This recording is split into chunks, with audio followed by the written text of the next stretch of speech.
Let's start with a question. How many tabs are open in your mind right now? The career in tech, the one in art, the one your parents wanted. The person you could be if you moved to the coast. The other person you could be if you stayed and fought. The life of quiet solitude. The life of roaring adventure. You see them all, shimmering and vague. And you feel it, don't you? That low hum of anxiety. The frantic scrolling. The endless research, the podcasts, the self-help books, the spreadsheets comparing phantom futures. You call it doing your homework. You call it being responsible. But what it feels like is a profound and debilitating paralysis. A life spent in the hallway, staring at 1,000 closed doors. This paralysis is not your personal failure. It is the result of a very specific, very sophisticated lie. A lie whispered from the moment you were born. The lie that more choice equals more freedom. The lie that the perfect option exists. The one without regret, without sacrifice, if you just analyze long enough, wait patiently enough, and gather enough data. They sold you a paradise of infinite possibilities, and you bought it. But you don't live in a paradise. You live in a prison of infinite analysis. And over a century ago, a man in Denmark saw this prison being built, not a scholar, but a surgeon of the soul. A prophet of uncomfortable truths named Søren Kierkegaard. He saw the sickness for what it was, a flight from the terror of actually having to live. So let me be clear, this is not a video to help you choose. This is a video to shatter the illusion that you can choose perfectly. This is not about comfort, it is about confrontation. We are here to hold a mirror up to the cage you call freedom, to examine the lock, and to show you that the key has been in your pocket the entire time. The choice is simple: remain a prisoner of potential or become the architect of the actual. To understand how this lie works, you must first understand the nature of your own freedom. Kierkegaard had a name for the feeling it produces: angst. Not fear. Fear has an object. You fear a predator, an enemy, a specific failure. Angst, or dread, is different. It is the dizziness of freedom. It is the vertigo you feel when you stand on the cliff of your own potential and realize nothing is holding you back. This dread is the direct consequence of realizing that you, and you alone, are responsible for creating your own meaning. There is no pre-written script, no divine blueprint, no cosmic safety net. The terrifying, liberating truth is that you are condemned to be free. And the modern world, with its endless menu of lifestyles, careers, and identities, has amplified this dizziness to an unbearable degree. The lie of infinite choice is a tranquilizer for this dread. It promises that you can escape the responsibility of choosing by finding the objectively best path. The path endorsed by data, by reviews, by society. It transforms an existential act into a research project. It allows you to pretend you are making progress, when all you are really doing is running from the terror of your own sovereignty. And this brings us to where you live now. The primary metaphor for your condition: you are standing at a crossroads, not four paths, infinite paths. They branch out from you in every direction, stretching across a barren landscape. Each one looks the same. A dirt track leading away from where you are, but you cannot see where they go, because every single path just a few feet ahead disappears into a thick, swirling, impenetrable fog. You can't see the destination. You can't see the terrain. You can't see if the path leads to a cliff or a sanctuary. The only certainty is the ground beneath your feet, here at the point of indecision. This is the landscape of your life. So what do? You stand there, frozen. You pull out your phone. You Google best paths for people who are afraid of fogs. You read articles. 10 reasons why the northeasterly path is trending this quarter. You watch videos of people talking about the paths they took, but their memories are hazy, their advice contradictory. You are trying to map the fog. You convince yourself this is productive, this is logical, this is how smart people make decisions. But it is a lie. You are not making a decision. You are marinating in your dread, disguising it as diligence. You are waiting for a sign, for a guarantee, for the fog to lift. But the fog is the central condition of existence. It will never lift. And what is the cost of this compliance? What is the price of living at this crossroads forever? A slow, quiet hollowing out. A life defined not by what you did, but by what you were about to do. A constant, low-grade resentment for those who seem to be walking, no matter the path. A phantom limb pain for the life you never dared to grasp. You become a spectator to your own story, a narrator of a book whose first chapter is never finished.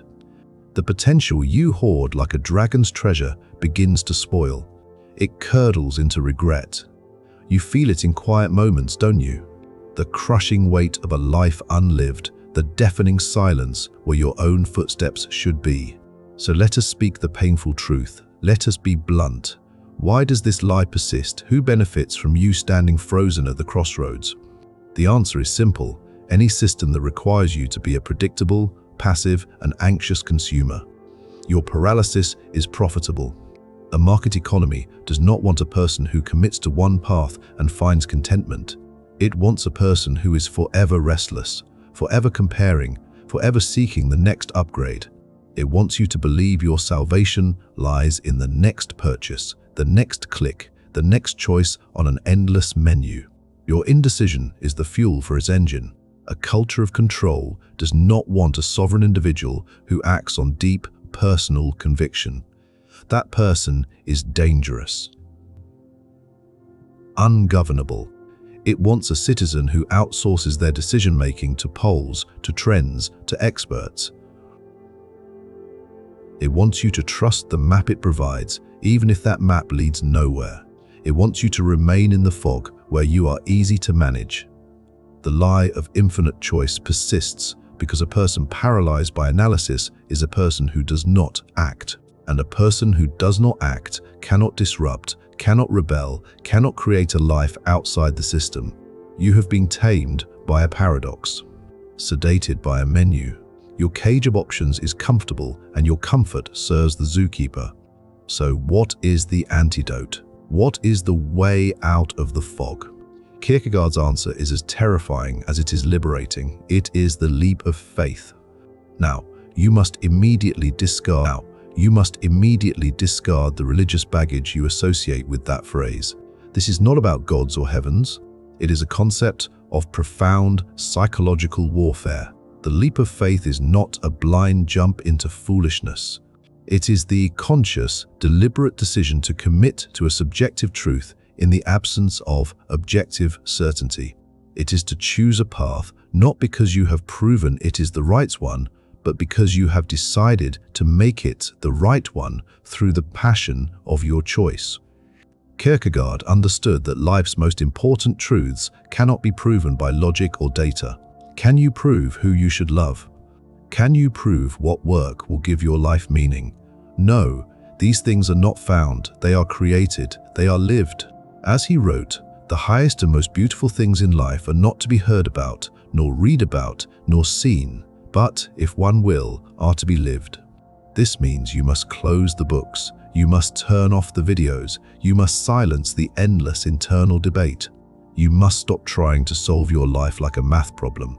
The answer is not in more information. The answer is in a single, committed step, one step, into the fog. This is an act of profound rebellion. It is a declaration of independence from the tyranny of the optimal. In a world that screams for you to keep your options open, the most radical act is to choose, to commit, to willingly close the doors to 1,000 other potential lives in order to truly inhabit one. This is how you escape the crossroads. Not by seeing through the fog, but by realizing you have been looking in the wrong direction. You have been staring outward, searching for an external map. The path to freedom requires a 180-degree turn. It requires you to look inward. And this brings us to our second metaphor, the metaphor for your liberation. You must learn to navigate by an internal compass. The map is a lie designed by others. Deep inside you, beneath the noise of anxiety and the chorus of public opinion, there is a pull, a quiet, magnetic north. This compass is your subjective truth, your passion, your conviction, the thing that feels resonant and real in a way that no spreadsheet ever could. It is the faint whisper that says, "This way," even when logic screams, "It's too risky." Learning to trust this compass is the great work of your life. Navigating by this compass is terrifying. It doesn't show you the destination. It does not guarantee a safe arrival. It only ever indicates the direction of the next step, and the step after that.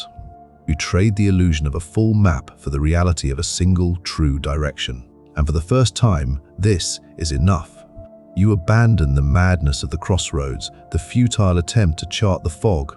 You choose a path, any path, and you begin to walk, guided only by the pull from within. The world doesn't change, the fog doesn't lift. The uncertainty remains absolute, but you have changed. You are no longer frozen, you are in motion, you are alive. But you must understand, this freedom has a price. This is not a path of sunshine and applause. The moment you begin to navigate by your own compass is the moment you leave the crowd behind at the crossroads. They will not understand. They will call you a fool. They will call you reckless, irrational, arrogant. There will be loneliness. There will be the gnawing temptation to run back to the familiar misery of the crossroads, just to feel the warmth of the herd again. There will be moments of profound doubt where the fog seems to mock your tiny internal compass.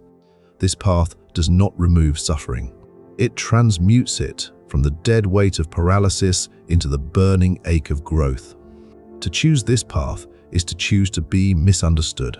It is to accept that your life's justification will not come from external validation, but from the internal integrity of your journey.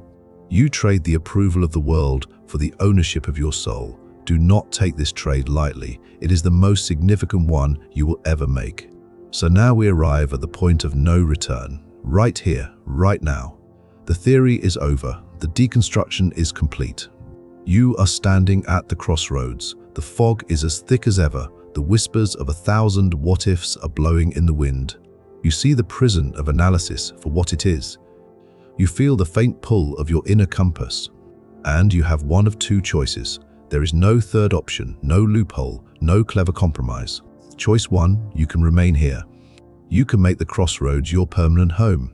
You can become a connoisseur of paralysis, a scholar of maps to nowhere, endlessly polishing the bars of your beautiful cage until you die. You can continue to live a life of pristine, unblemished potential, a life where you never failed because you never tried, where you were never hurt because you never risked, where you never made the wrong choice because you never made any choice at all. You can die a ghost, your pockets full of unused keys to lives you were too afraid to live. Or there is choice two. You can take the leap. You can pick a path, any path, not because it's guaranteed to be the best, but because you declare with the full force of your being that you will make it so. You choose it, and in the fires of that commitment, you forge yourself. You take that first terrifying step into the fog, guided only by that faint internal tremor. You accept the uncertainty. You accept the risk. You accept the loneliness, because the alternative, the living death of the crossroads, has finally become more terrifying than any unknown destination.